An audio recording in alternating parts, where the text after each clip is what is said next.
Le plan Jean-Dominique Okemba de renverser Denis Sassou Nguesso, démasqué par les Téké et ou par la France-Afrique. C'est tous les questionnements. Mesdames, Messieurs, peuple congolais, chers membres de la diaspora, ce que je vais vous raconter ici est émouvant. Dans cette affaire, il y a 3 hommes.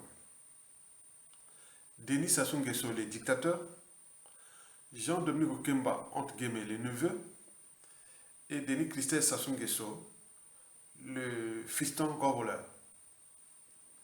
Il faut ajouter un groupe ethnique, les Téké. Les Téké, après les Congo, c'est le deuxième plus grand groupe ethnique du Congo. Il y en a au moins une vingtaine de tribus. Donc ça s'étend au nord comme au sud, de l'est à l'ouest. Dans les départements de la cuvette ouest, les plateaux, le Poul, la Lekumu et le Niari. N'oublions pas qu'ils sont aussi au Gabon et en République démocratique du Congo. C'est un groupe ethnique très stratégique. Donc tout pouvoir politique qui arrive dans ce pays doit toujours avoir des alliés, des Téké.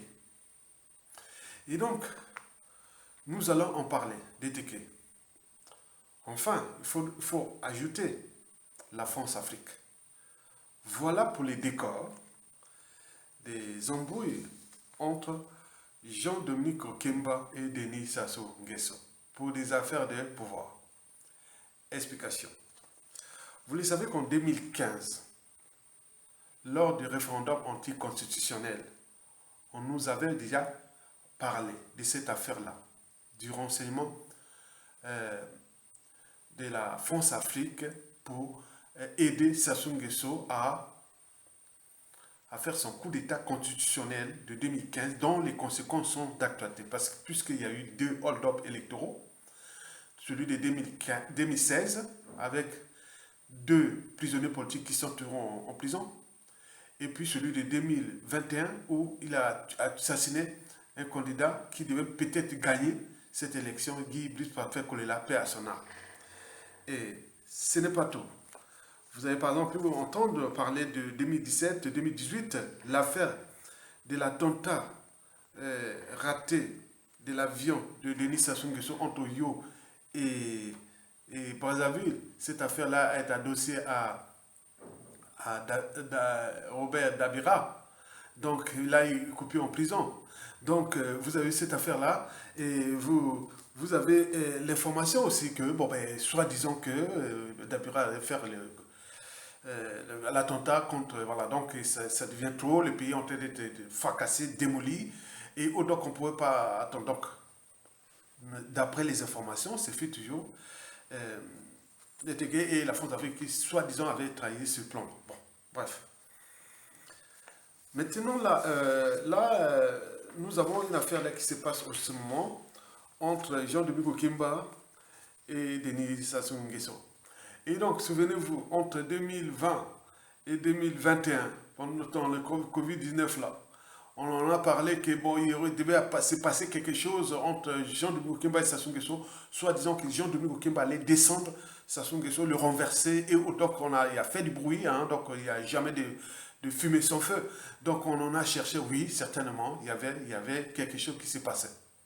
Et donc nous avions senti ça dès 2020 jusqu'à fin 2021. Donc 2 ans durant, donc il y a eu cette affaire-là.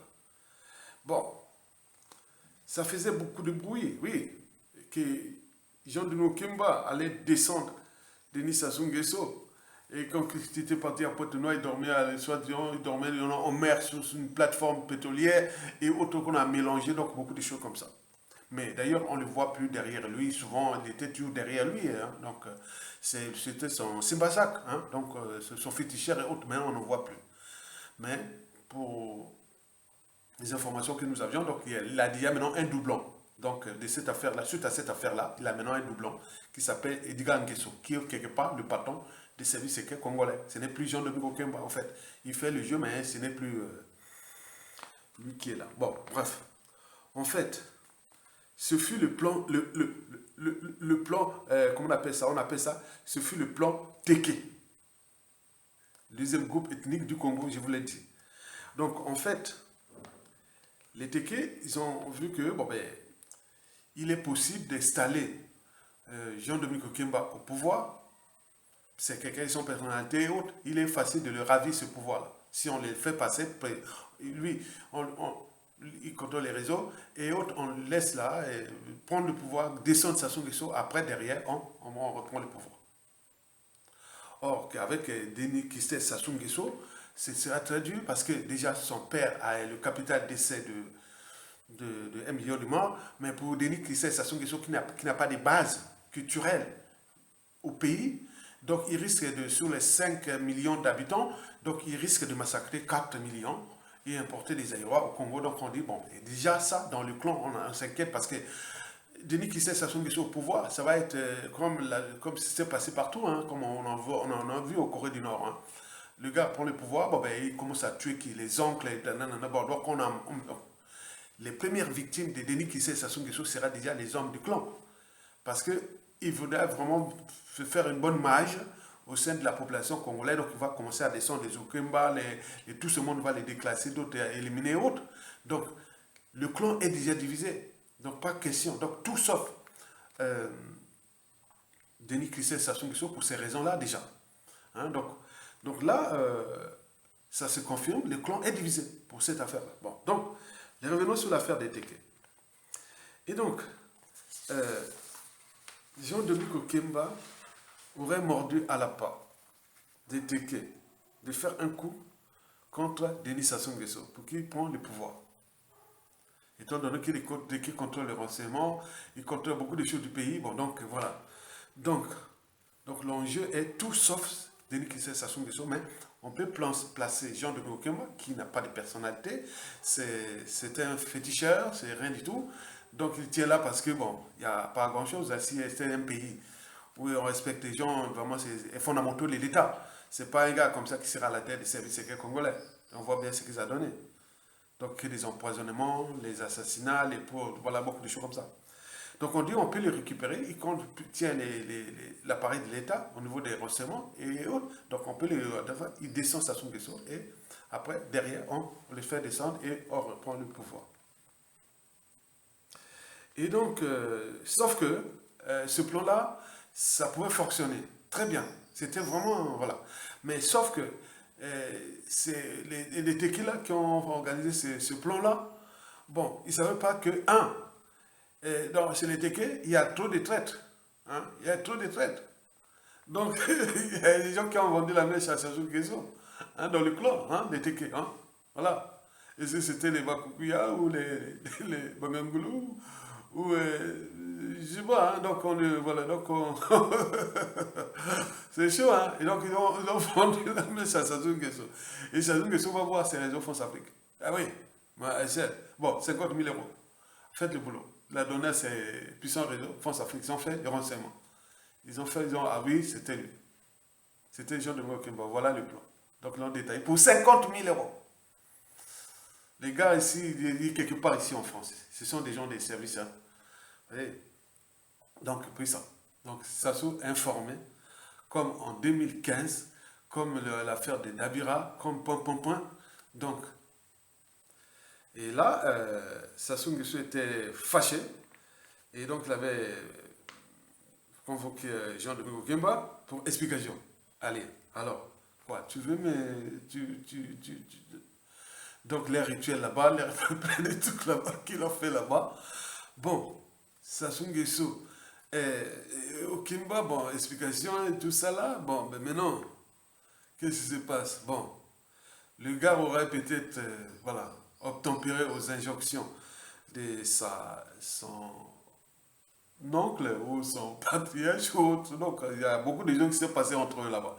Ce qui fait que depuis 2021, bon, vous avez vu les changements autour du renseignement extérieur ou intérieur, service secret. Ces gens, Edgar Nguesso, c'est suite à ça, le doublon. Bon, Donc ça, c'est très important. Donc je vais pas aller en détail avec la nomination de certains généraux et autres. Donc il y a trop de trucs compliqués là. Donc c'est une affaire à suivre. Mais il y a les gars de TK auraient vendu la mèche et Sassou Nguesso aurait mis ses moyens financiers pour aller enquêter à travers ces réseaux France Afrique et ces réseaux France Afrique qui auraient donné l'information. Et vous ne devez pas se paniquer parce que c'est les réseaux France Afrique. Ça tombe, ce sera pareil pour les autres là. C'est-à-dire, si ça tout tombe là, la France là, on a des coopérations de ces services là, c'est pareil. Si c'est pas. Voilà. Donc en réalité, ça soit encore la France Afrique derrière. Voilà, donc il faut comprendre ça. Mais le pays va être piétiné, fracasser et tout. Bon, c'est à nous les fautes. Bon, pourquoi? Bon, déjà, je voulais compléter une information. C'est déjà Denis Kizé Sassou Nguesso avait aussi voulu prendre le contrôle du réseau Teke. Mais là, c'est raté pour lui. Donc les Teke, ils ne sont pas pour Denis Kizé Sassou Nguesso. Et c'est pour cela qu'il commence déjà à se fâcher contre les Teke et autres. Donc il voulait jouer toujours avec les Teke. Par exemple, historiquement, en 1997, pendant le coup d'État, Sassou Nguesso s'était entouré des Katangais, des gens de la Lukwala. Maintenant, aujourd'hui, il les a tous trahis. Bon, donc il n'y a plus d'alliés là-bas. Mais dans la cuvette, avec l'histoire Mokoko et de tout ce qui s'est passé, il ne peut pas avoir des alliés dans la cuvette. Donc eux, les alliés sont quelque part, c'est les Teke. Les Bas-Congo, les Congo, les Sudistes, c'est pas question, parce que là-bas, c'est ça. Bon, donc vous imaginez, c'est trop compliqué. Donc l'affaire là, c'est une affaire à suivre. Donc Denis Kissé Sassou Nguesso, son plan Teke aussi raté. Et là, il reste Jean Dumo Kemba et son oncle qui sont dans les embrouilles. Donc, mais quelle leçon à tirer de cette affaire-là? Cette leçon à tirer, bon, ben, moi, c'est ce que je vous ai dit toujours, hein, répété plusieurs fois, que chez nous, les émotions, l'appartenance, les intérêts particuliers, partisans, les conflits d'intérêts sont au-dessus, trop supérieurs à la raison, à ses convictions, au sens du patriotisme et l'intérêt général. On voit bien ce que ça donnait. Nous avions dans ce pays, dans les différentes diasporas et au pays, moins de 10% des gens de conviction qui ont le sens de l'engagement, mais beaucoup ont payé le prix.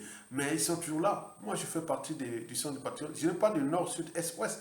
Quand on veut respecter les fondamentaux de l'État, les notions les plus insignifiantes de l'État, le respect des institutions, des administrations, du pouvoir, et n'oublions pas le peuple et autres. Voilà, ça c'est les fondamentaux qui font que ailleurs ça marche. Par exemple ici en Occident et autres, c'est pas sorcier. Hein. C'est qu'il faut avoir les gens qu'on sait que la loi c'est la loi, le pouvoir c'est le pouvoir. Les autres on fait les choses comme ça, mais nous sommes moins nombreux. Bon, c'est une étape parce qu'au vu du bilan de 25 ans déjà de Denis Sassou Nguesso 2, 3, 4 aujourd'hui, bon, on voit bien ce que ça donnait. Donc, en termes de personnalité profonde des uns des autres, en termes de conviction, les gens, voilà, il y a trop de truands, des traîtrises et beaucoup de choses comme ça. Moi, je l'ai subi ici dans la diaspora, pourtant, je ne suis pas au pouvoir. Je ne suis qu'un humain déjà. Parce que j'ai le droit au moins de parler, de publier, de faire bon. En tant qu'humain, les animaux n'ont pas ça. Mais déjà là, on conteste le fait d'être humain, de parler. C'est qu'il y a un problème entre nous. Vous avez vu comment on m'a attaqué dans la diaspora. Alors que je suis d'abord humain. Deuxièmement, je travaille en tant que citoyen. Citoyen, il a les droits et devoirs. Regardez ici en Occident. Je suis américain, je suis français, britannique, autre. C'est ça. Je suis chinois, russe, autre. C'est les citoyens, tu défends. Mais quand nous, on défend le pays, les gens viennent là par appartenance, par émotion, viennent attaquer, autre. Mais quel est cet état d'esprit? Mais enfin, bon, interviens aussi en tant qu'intellectuel. Intellectuel a les 4 piliers que je vous ai dit. Il fait part de ses analyses, de ses points de vue et autres. 2, il a aussi ses convictions, il est orienté à... Voilà. Et 3, il est engagé. Hein? Et 3, il est engagé. Donc, ce engagement est là. Donc, tu ne peux pas être intellectuel sans être engagé.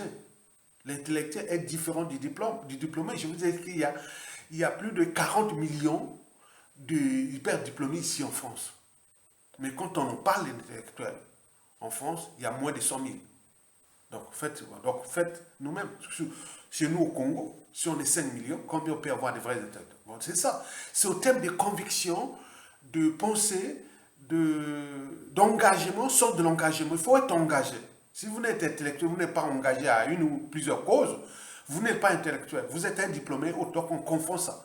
Mais un intellectuel n'est pas, comment on appelle, n'est pas Dieu, ni quoi que ce soit. Il y a plusieurs convictions. Ici, on parle d'intellectuels de gauche, qui parlent des courants sociaux, tout ce qui est du social, et les intellectuels de droite, ceux qui parlent du capitalisme, l'entrepreneuriat et autres. Il y a des écologistes, il y a des intellectuels qui sont des écologistes. Donc on peut en multiplier comme ça. Il y a des intellectuels ici qui sont des régionalistes. Ce sont des indépendantistes. D'autres sont des républicains. D'autres sont des fédéralistes. D'autres sont pour la royauté. Donc chacun a ses convictions. Il faut nourrir les débats. L'enjeu est de nourrir les débats. Mais quand on nourrit les débats par nos convictions et autres, aïe, qu'est-ce qu'il veut montrer? Voilà. Donc l'ennemi du noir reste le noir lui-même.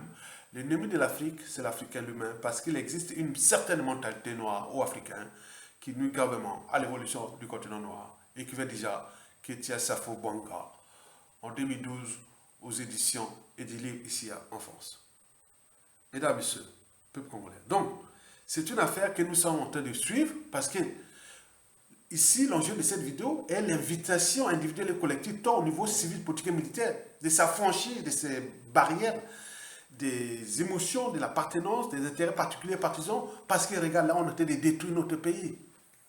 Donc, les gens là ont voulu faire un petit coup pendant au Kemba, mais s'arrêter. Il y a eu peut-être un Teke qui a vendu le truc à Sassou, et Sassou a diligenté ses réseaux France-Afrique, qui ont payé 50 000 €, et ils sont venus, ils ont donné les rangs, donc il a convoqué aux gens du Mokemba, il est allé là-bas, il a pleuré, il a fait ses yeux, bon voilà. Donc entre eux, maintenant il reste, si c'était qui n'était pas de la tribu, il serait peut-être déjà là en prison, hein.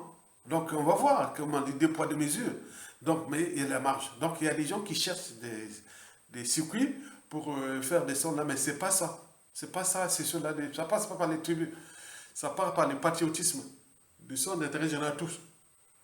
Où il y a un dit fils du Congo qui soit du nord, du sud, de l'est, à l'ouest, même au sein du clan, ou des Teke, et même au sein du clan de Sassou là.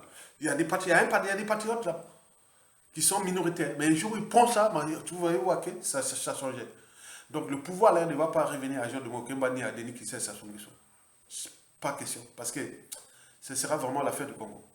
Vous imaginez, avec ceux qui sont détruits là. Donc nous devons trouver des patriotes pour entrer dans cette transition et remettre ce que nous avons dit, les institutions nouvelles, les états généraux de la nation, commission vérité et réconciliation, repenser la géostratégie, la géopolitique, autres, nous avec la France-Afrique, les razis qui arrivent, bon, à chercher surtout à faire de l'économie, comment mettre à disposition des outils pour que dans notre pays, du nord au sud, de l'est à l'ouest, les gens puissent entreprendre et vivre dignement dans leur pays. C'est tout. On a de l'eau, on a les forêts, on a les savanes, on a toutes les terres et tout ça. Donc on peut repenser une nationale. On n'est pas là pour dévulser de peu. Quand vous êtes chez vous, vous avez l'eau, vous avez l'électricité, vous êtes en paix. En paix, la paix commence par la paix sociale. La paix commence par la justice. Il n'y a pas de justice. Il n'y a pas de paix sans justice. Il n'y a pas de paix. Que ce soit la justice sociale, la justice... que la justice, au terme de... La justice du droit, hein, le droit civil, le droit pénal et tout ça. Donc, vous imaginez. Donc, il y a tout ça à faire. Donc, voilà le petite information que je tenais à vous dire. Et merci beaucoup de liker et partager. À bientôt.